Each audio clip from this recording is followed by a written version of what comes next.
Hello guys, welcome to our channel HD fashion.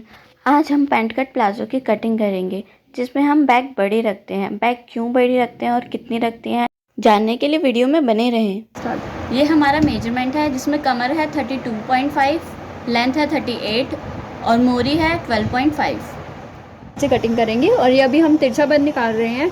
तो जब आप कपड़े को डबल फोल्ड करेंगे तो ऑटोमेटिकली आपका तिरछापन ऊपर से निकल जाएगा। तो एक स्ट्रेट लाइन ड्रॉ कर लें और उसके बाद मेजरमेंट लगाएं। तो आपका प्लाजो या कोई भी फैब्रिक या किसी भी पर्टिकुलर सूट या सलवार प्लाजो की कटिंग करते हैं तो उसमें कोई प्रॉब्लम नहीं आती है। तो हमारा कमर का मेजरमेंट है वो 32.5 है। तो इसे हम पहले 4 से डिवाइड करेंगे और उसमें +3 इंच करेंगे। तो जो भी आएगा हमारा मेजरमेंट उसे हम मार्क करेंगे। तो पहले हम देखते हैं 32.5 का कितना होता है, देन हम उसमें +3 करते हैं। तो हमारा जो मेजरमेंट आया है वो हमारा डिवाइड करके और +3 करके 11.1 आया है। तो इसमें हम 11.5 भी ले सकते हैं क्योंकि प्लाजोस लूज़ होते हैं। तो हम अभी 11.5 पे मार्क कर रहे हैं। अब यहाँ हमने इसमें आसन का मेजरमेंट लगाना है। तो यहाँ आसन हम 13 लेंगे क्योंकि हमारा हिप का साइज़ और कमर का साइज़ कम है, तो इसलिए हमने 13 लिया है। अगर आपका साइज़ ज़्यादा है तो आप इसे 13.5 और 14 भी रख सकते हैं। इसे हमने 13 मार्क कर लिया है। अब यहाँ हम एक स्ट्रेट लाइन ड्रॉ कर लेंगे और मेजरमेंट पे हम ऊपर से हाफ डाउन करते हैं क्योंकि हमने बैक बड़ी रखनी है। तो फ्रंट हम हाफ इंच डाउन करते हैं। हाफ इंच का मार्क करके आप ऐसे एक स्ट्रेट लाइन ड्रॉ कर लीजिए। तो हमारे प्लाजो की जो लेंथ है वो 38 है, तो हम 38 पे एक मार्क करेंगे। हम इसमें 3 इंच प्लस करेंगे जो हम मार्जिन के लिए लेंगे, क्योंकि प्लाजो के नीचे मार्जिन जो होता है वो चौड़ा चौड़ा फोल्ड होता है। तो इसलिए हमने 3 इंच लिया है। अगर आपको पतला फोल्ड करना है तो आप 2.5 इंच ले सकते हैं, 2 इंच ले सकते हैं। अब हम मार्क किए हुए पॉइंट से फैब्रिक को फोल्ड करेंगे। ये हमने फैब्रिक को 4 फोल्ड में रख लिया है।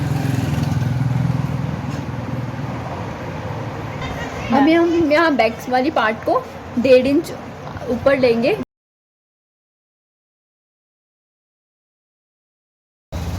यहाँ से एक स्लांट लाइन ड्रॉ कर लीजिए।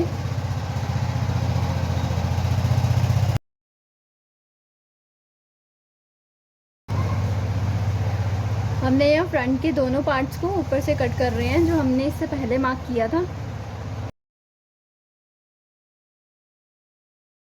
अब यहाँ से हम एक स्लांट लाइन ड्रॉ कर लेंगे। तो यहाँ मोरी का मार्क करेंगे क्योंकि 12.5 इंच है। तो हमने यहाँ मोरी का मार्क कर लिया है 12.5 इंच। सेम हम ऐसे ही नीचे मार्क करेंगे 12.5 इंच पे। और यहाँ अपर पार्ट पे ये क्रॉच एरिया की साइड पे हम 2.25 इंच मार्क करेंगे। तो ये कुछ इस तरह से आने वाला है। और यहाँ पे क्रॉच एरिया पे हम राउंड शेप दे देंगे। तो हमारा क्रॉच एरिया का मार्क है। क्रॉच एरिया से नीचे मोरी तक एक मार्क कर लेंगे।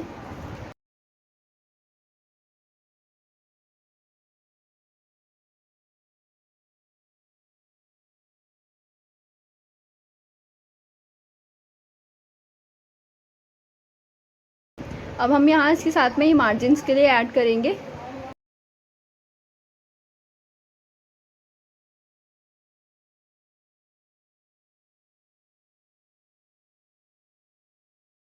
ऐसे ही सेम हम ऊपर मार्जिन्स ले लेंगे।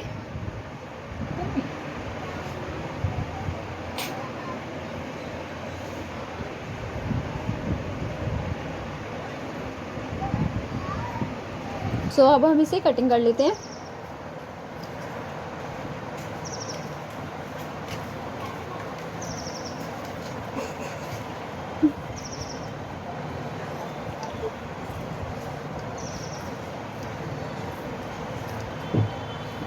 तो ये अभी हम बैक साइड का पार्ट कट कर रहे हैं। ये दोनों बैक साइड के पार्ट हैं जो हमने थोड़े ऊपर ऊंचे लिए हैं।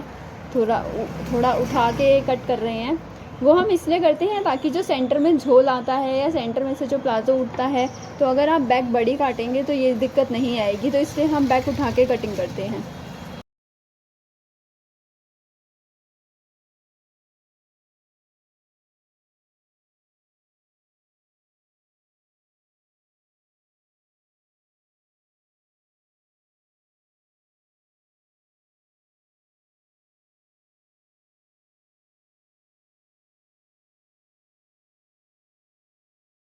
सो अभी हमारे पास लेफ़्ट ओवर फैब्रिक है, इससे अब हम पॉकेट की कटिंग करेंगे। तो पॉकेट के लिए हम यहाँ मार्क कर रहे हैं 8 इंचज़ का, और पॉकेट की लेंथ जो हम लेंगे वो हम 10 इंचज़ की लेंगे। आप अकॉर्डिंगली लेंथ छोटा बड़ा रख सकते हैं, जैसा पॉकेट आपको चाहिए आप उस अकॉर्डिंग रख सकते हैं।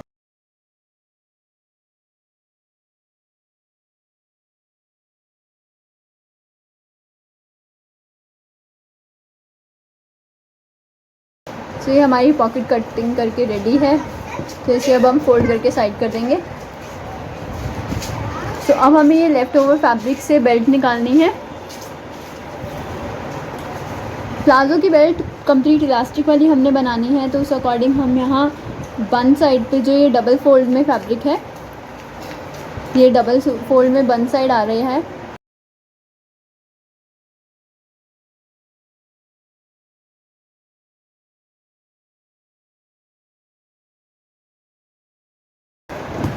तो यहाँ बन साइड से हम 2.25 का मार्क कर लेंगे।